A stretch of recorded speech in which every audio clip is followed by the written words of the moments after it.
Olá, sejam muito bem-vindos a mais um encontro. O meu nome é Verônica e eu sou colaboradora da casa.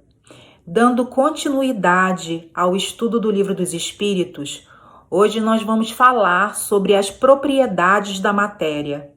Quem conversará conosco sobre o tema é a Graça Leite, que também é tarefeira. Mas antes, eu vou fazer a nossa página e a nossa prece inicial.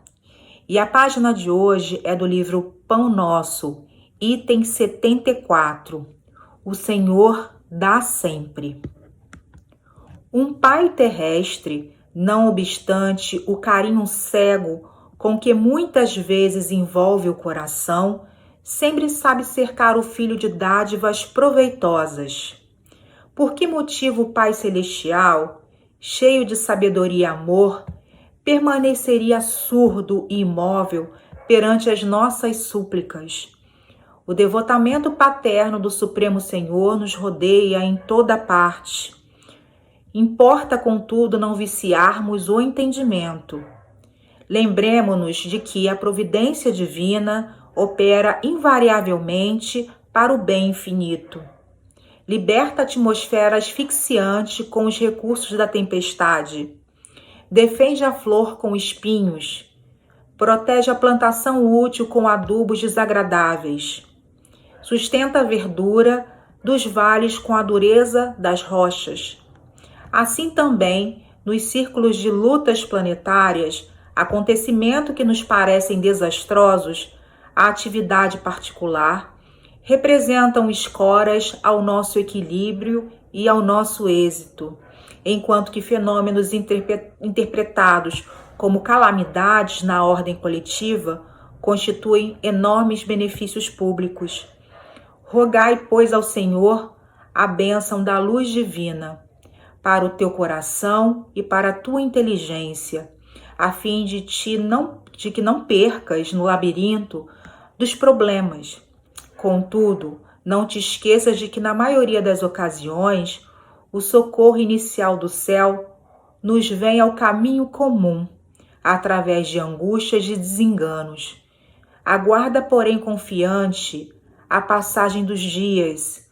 O tempo é o nosso explicador silencioso e te revelará ao coração a bondade infinita do Pai, que nos restaura a saúde da alma por intermédio do espinho da desilusão e do amargoso elixir do sofrimento.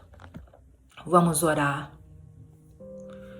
Vamos agradecer o dia de hoje.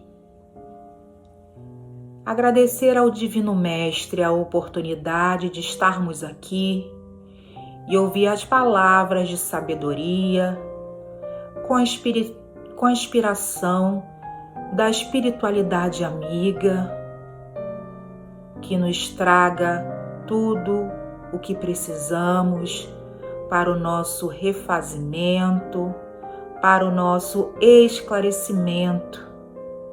Que Deus esteja conosco em todos os momentos e que sejamos amparados pelos nossos espíritos afins, que estão conosco sempre trazendo serenidade, trazendo a paz de espírito, e que possamos sempre estar em busca de algo bom para a nossa evolução moral e também espiritual. Que assim seja. E agora, passo a palavra para a Graça. Queridos amigos, muita paz. Agradecemos ao Pai Celestial por mais esta oportunidade de estudar a doutrina espírita à luz do Evangelho de Jesus. Amélia Rodrigues, no livro Quando Voltar à Primavera, psicografia de Divaldo Franco, afirma que era o mês de Adar, março, primavera. Jesus havia 2 meses saído de Nazaré.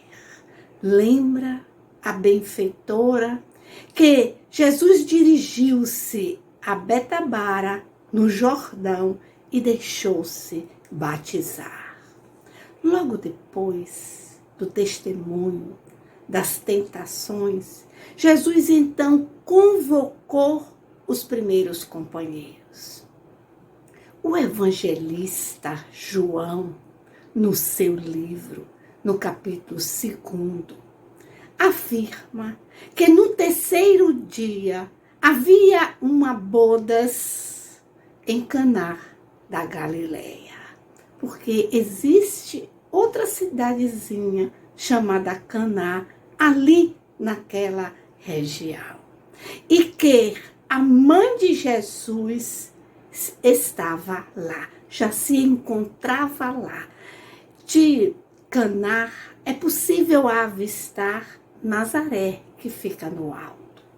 Foram convidados também, diz João, os discípulos para as bodas, Jesus e os discípulos. No entanto, Amélia Rodrigues, ela afirma que Jesus estava na companhia de Filipe e Natanael, e que não há como afirmar se os outros 12, se os 12 estavam ali com ele. Faltando vinho, a mãe de Jesus lhe disse: não tem vinho. Em todo o Evangelho de João, Maria, a mãe de Jesus, só tem duas falas, e é justamente nessa passagem bíblica, nesta festa de casamento. Ele olha para Jesus e para Maria e diz: mulher, que tenho eu contigo? Ainda não é chegada a minha hora. Essa expressão mulher é uma expressão que era comum naquela época, ali naquele lugar. A mãe de Jesus, então, volta-se para os serventes e lhe diz: fazei tudo que ele disser. Estavam ali 6 talhas de pedra com água para as ablações, para as purificações dos judeus. Jesus então ordenou: encheia de água as talhas, e eles, diz João, encheram até em cima. Logo após, Jesus disse aos serventes, aos serviçais: tirai agora e levai ao mestre-sala. Este provou. E então, voltando-se ao esposo, lhe chamou a atenção: todo homem guarda o bom vinho para o início da festa.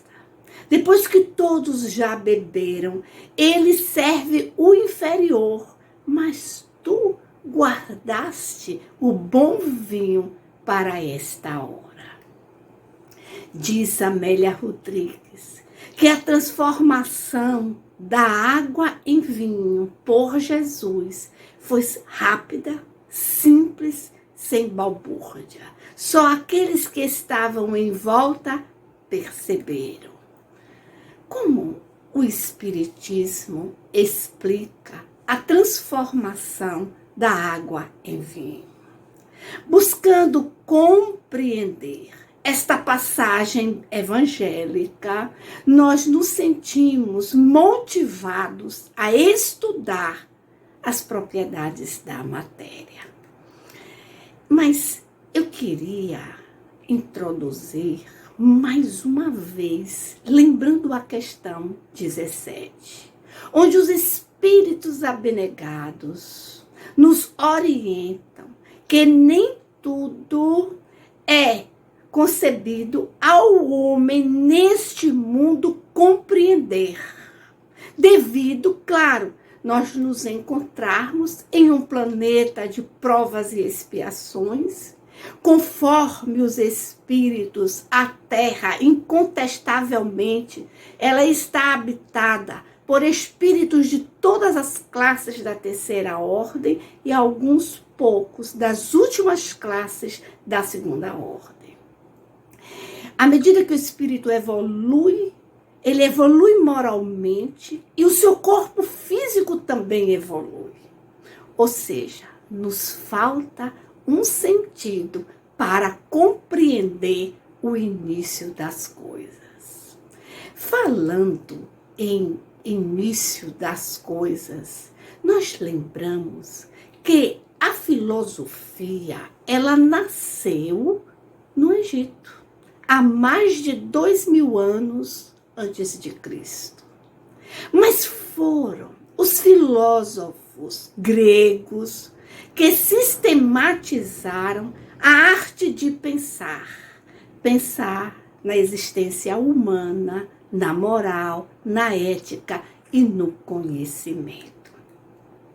Havia na antiguidade uma preocupação.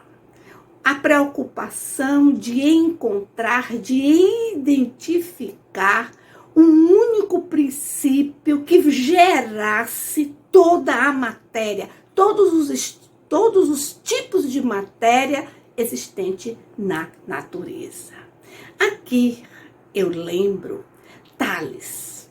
Tales, que é apontado como o pai da filosofia, ele é um dos 7 sábios da antiga Grécia. Ele afirmava que este princípio era a água. Mas haviam aqueles que afirmavam que era o ar, outros o fogo e outros a terra.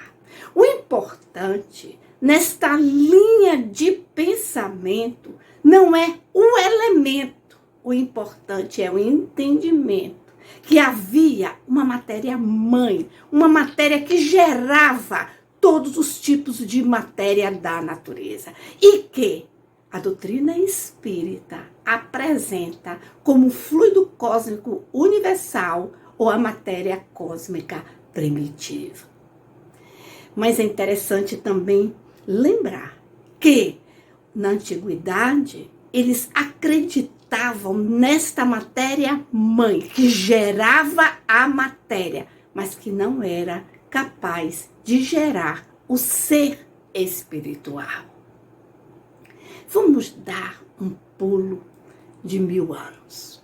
Lembrar René Descartes. Ele afirmava que a natureza da matéria, aqui é a matéria-mãe, a matéria geradora de todos os tipos de matéria, não consiste em ser uma coisa capaz de afetar os nossos sentidos. Ou seja, era uma coisa que não se podia pegar, que não se podia ver, analisando a grosso modo essa expressão de Descartes, nós podemos perceber que ele estava defendendo a teoria atomista. O átomo, a menor partícula indivisível da matéria. A primeira vez que esta expressão foi usada foi na Grécia, há 400 anos antes de Cristo. Mas se entendia o átomo como uma bola de bilhar, uma bola de golfe sólida. Mas, a seguir, lembramos Isaac Newton. Isaac Newton disse, é sólida. Não podemos ver, mas no seu interior existem modificações que se realizam nos espaços intersticiais. Existe movimento. Aí já inicia um passo para os dois conceitos de matéria e de energia não serem tão dissociados. Surge em 1714 um filósofo matemático alemão, Lebesgue. Ele afirmava que a matéria é formada de partículas muito pequenas, indivisíveis, denominada mônadas. Daí surgem duas expressões muito conhecidas no meio espírita: mônada material e mônada espiritual. Aqui também é bom frisar que na codificação não existe essa expressão mônada. Mas, por exemplo, André Luiz, no livro Evolução em Dois Mundos, utiliza essa expressão. No século passado, foram feitas muitas descobertas em relação à matéria. Foi assim descrita a estrutura do átomo. O átomo era formado de partículas subatômicas, os prótons e os nêutrons que ficam no centro e os elétrons que ficam em volta. Porque o átomo é uma concentração de energia, prótons e nêutrons, que tem em sua volta uma outra energia, que são os elétrons, em números, conforme o elemento químico. Mas, no entanto, no século XIX, quando foi publicado o Livro dos Espíritos, né? Foi lançado em 18 de abril de 1857, as ciências, os cientistas ainda estavam muito atados àquilo que era palpável, tangível, e tiveram muita dificuldade de compreender a matéria cósmica primitiva. Vamos agora citar a Gênese, o capítulo 6, o item 17, onde nós vamos ler: a matéria cósmica primitiva continha os elementos materiais, fluídicos e vitais de todos os universos. Ela é a mãe fecunda de todas as coisas, a primeira avó e, sobretudo, a eterna geratriz. Este fluido, conforme os espíritos, tem uma função especial, que é ligar a matéria ao espírito. Na questão 22A, nós vamos realmente perceber que a matéria é o laço que prende o espírito. Interessante perceber que quando Allan Kardec ele comenta a questão 29, ele, na verdade, ele chama a atenção da teoria de Einstein 50 anos, meio século, quase meio século antes da sua publicação. Observem o comentário de Allan Kardec, a questão 29. A gravidade é uma propriedade relativa. Fora da esfera de atração dos mundos, não há peso, do mesmo modo que não há nem alto nem baixo. Por que nós não nos sentimos de cabeça para baixo quando estamos do outro lado do planeta? Nesta linha de pensamento, nós percebemos que também a ponderabilidade da matéria é igualmente relativa. No estado em que preconiza o Espiritismo, a matéria cósmica primitiva, sendo assim, ela é etérea e desta forma ela não é ponderável, ela é imponderável. Na verdade, a matéria cósmica primitiva, ela se modifica conforme a evolução dos mundos. Nos mundos primitivos, ela é menos pura, porque a matéria cósmica primitiva, ela transporta o pensamento. Então, nos mundos inferiores, ela é menos pura e mais densa. Por outro lado, nos mundos celestes, nos mundos mais evoluídos, ela é menos densa e com certeza será mais pura. Vamos observar as orientações em relação à questão 30, onde os espíritos nos chamam a atenção que a matéria cósmica primitiva, ela é formada de um único elemento. Para ficar claro, nós aqui já chamamos a atenção que para a ciência, até então, a matéria que vai formar todas as matérias do universo é o átomo, formado de partículas subatômicas. O Espiritismo, ele está afirmando que a matéria cósmica primitiva é a matéria que vai gerar os elementos subatômicos. É o que sabemos. O átomo, ele é tão pequeno que estima-se que em 1 milímetro existem 10 milhões de átomos enfileirados. Aí nós temos uma ideia do que seria a matéria cósmica primitiva.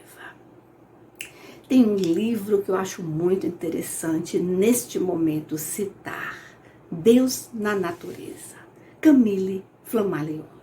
Ele afirma: todos os seres se formam das mesmas moléculas, a passarem sucessiva e indiferentemente de uns a outros, de sorte que nenhum ser dispõe de um corpo propriamente seu. Aí ele lembra o oxigênio. O oxigênio que no momento nós estamos respirando, inspirando, esse oxigênio ele foi expirado, conforme Camille Flammarion, por alguma planta em um determinado momento. Então, percebam, vamos fazer este cálculo. Um homem de 67 quilos, cerca de 65% da sua massa corporal é de oxigênio, está comprovado.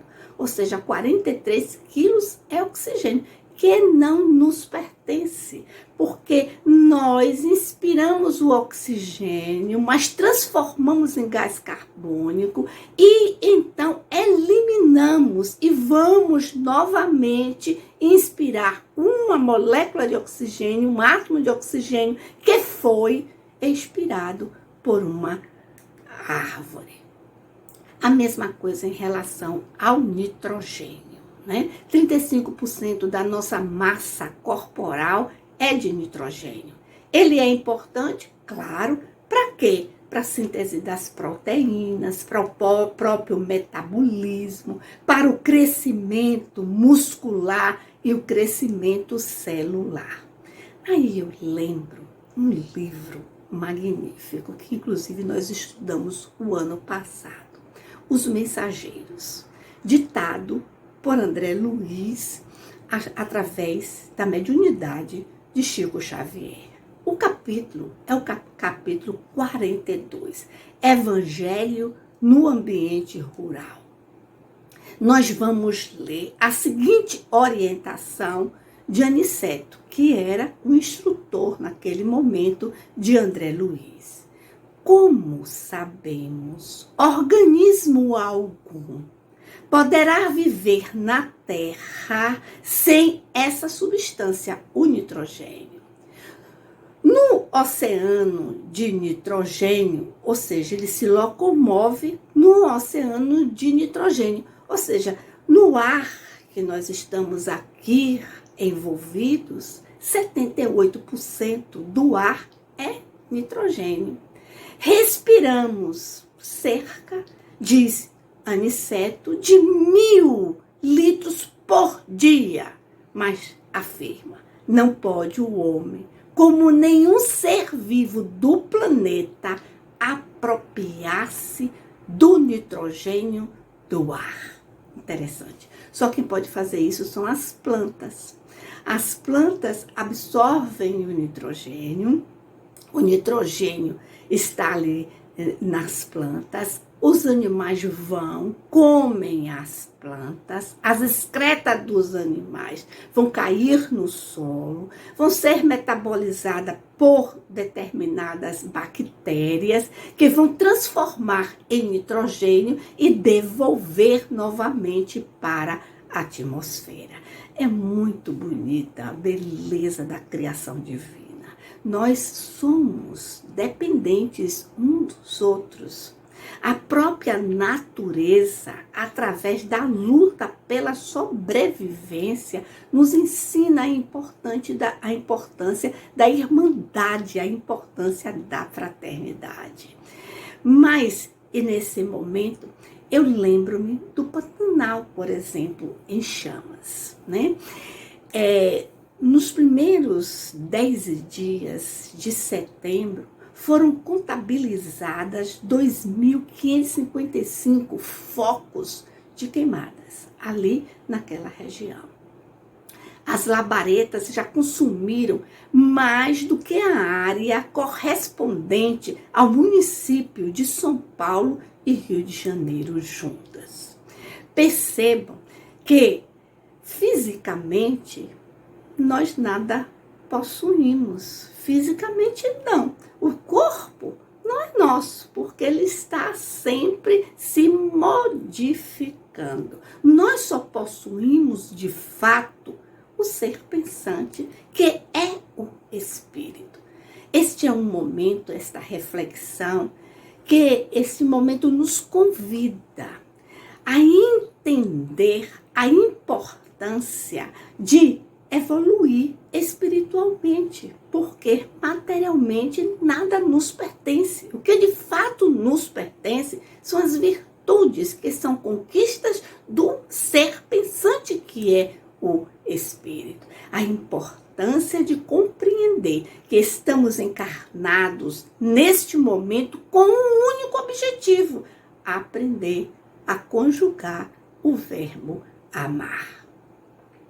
Consultando mais uma vez a Gênese, agora no capítulo 14, item 12, nós vamos ler: tudo no universo se liga, tudo se encadeia, tudo se acha submetido à grandeza e harmoniosa lei de unidade, desde a mais compacta materialidade até a mais pura espiritualidade. Em 2013, a academia comemorou a descoberta da partícula chamada bóson Higgs, que recebe este nome em homenagem a Peter Higgs, que a predisse em 1964. Nós, vulgarmente, essa partícula é conhecida como partícula de Deus, mas não quer dizer que seja uma emanação, nem um pedaço de Deus. É realmente assim algo para dar publicidade, né? Ele afirma: essa seria a partícula elementar, que representaria a chave para explicar a origem da massa das outras partículas elementares.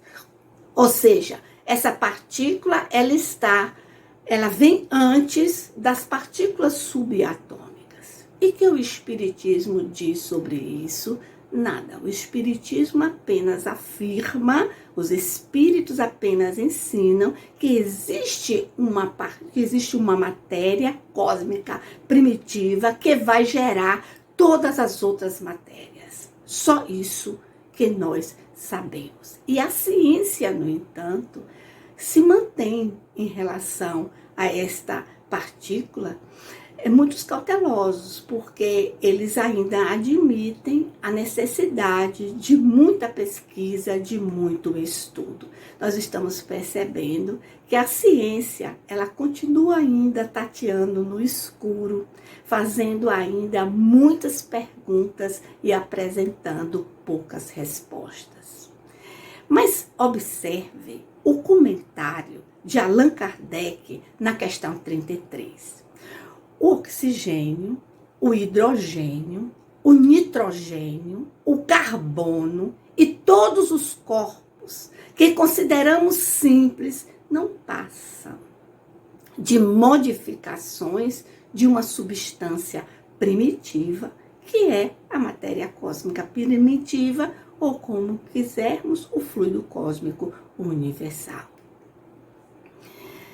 É bem interessante lembrar que o Livro dos Espíritos, ele foi publicado em uma época que se conhecia muito pouco sobre a tabela periódica, que se conhecia muito pouco sobre a estrutura do átomo. Mas percebam que todo este equilíbrio tem algo que está controlando, ou seja, a equação divina, a ação aqui do Pai Celestial. Conforme os influxos, a ação de Deus, ele vai permitir que inteligências superiores, Jesus é uma inteligência superior, que estes seres possam manipular o fluido cósmico universal, a matéria cósmica primitiva, através da vontade e do pensamento, e, segundo a questão 31, diante de determinadas forças, ele então irá produzir resultados que representam matérias em propriedades diferenciadas. Vão gerar desta forma todos os tipos de matéria existente na natureza. Bom, as propriedades da matéria dependem da união dos átomos em determinadas circunstâncias. Isso nós vamos encontrar na questão 31, que são estas forças. Bom, e como? Como explicar Jesus ter transformado a água em vinho? Em um material educativo da Federação Espírita Brasileira, nós vamos encontrar a seguinte afirmativa. À luz do entendimento científico atual, podemos afirmar que a transformação da água em vinho foi um processo de transmutação, ou seja, é um processo de fissão nuclear. Fissão nuclear é a divisão do núcleo do átomo. Se divide os prótons e os nêutrons e a consequência será, sem dúvida nenhuma, elementos químicos inferiores, né? Aí diz mais, o mestre teria agido atuando diretamente nas moléculas de água. Percebam que o ácido mais frequente no vinho, ele é formado única e exclusivamente de átomos de oxigênio e de hidrogênio. Bom, o ponto final. O ponto final fica com Humberto de Campos, no livro Boa Nova, psicografia também de Chico Xavier, o capítulo 12. Afirma irmão X que anoitecia em Cafarnaum e Jesus se dirigia para a casa de Simão Pedro. Mas Jesus percebeu que Simão Pedro estava muito pensativo, reflexivo. E Jesus então questiona. Simão Pedro então pergunta: Senhor, em face de vossos ensinamentos, porque eles estavam voltando do lago de Genezaré, onde Jesus havia proferido uma exposição. Aí pergunta Simão Pedro: como devemos interpretar a vossa primeira manifestação, transformando água em vinho nas bodas de Caná? O vinho ali não seria um estímulo, a gula. É uma festa mundana. Jesus sorriu, olhou com aquela paciência de um espírito superior para os limites de seus companheiros, como devemos olhar para os nossos amigos. Nós somos todos seres imperfeitos. Jesus olhou, sorriu e disse: Simão, conheces a alegria de servir a um amigo? Jesus não perdia a oportunidade para nos ensinar a importância de amar. Meus queridos amigos, muito obrigada por terem me ouvido. Espero ter contribuído para o entendimento de uma matéria tão importante para a compreensão dos princípios básicos da doutrina espírita. Agora, a nossa companheira, amiga Vânia, vai proferir uma prece final.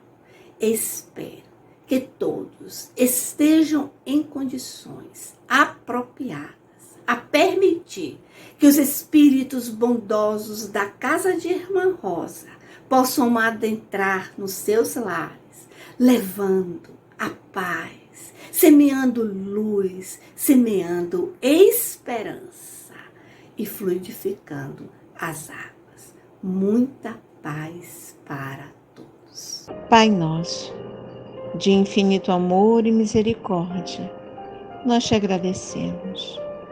Sentimos, Pai, o seu amor por nós, seus filhos.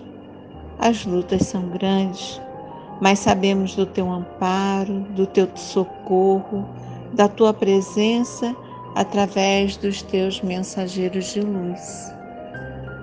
Obrigada, Senhor, por estes momentos que o Evangelho do nosso Mestre Jesus nos vem dar o consolo e a paz através da doutrina espírita. Que saibamos guardar esses ensinamentos nos nossos corações e pô-los em prática. Nesse momento de tantas dores, de tantas lutas, rogamos à boa Irmã Rosa que visite cada lar aqui representado, levando a esperança, estimulando a fé, cuidando de todos os corações. Que Maria, nossa Mãe bendita, leve sua mensagem de luz para cada canto desse planeta, para que todas as mentes e corações sejam iluminados. Que a espiritualidade amiga fluidifique as nossas águas, depositando nelas o lenitivo para todos os nossos lares. Deus, dai ao viajor a estrela guia, ao aflito a consolação, ao doente o repouso. Que assim seja, Senhor. Graças a Deus.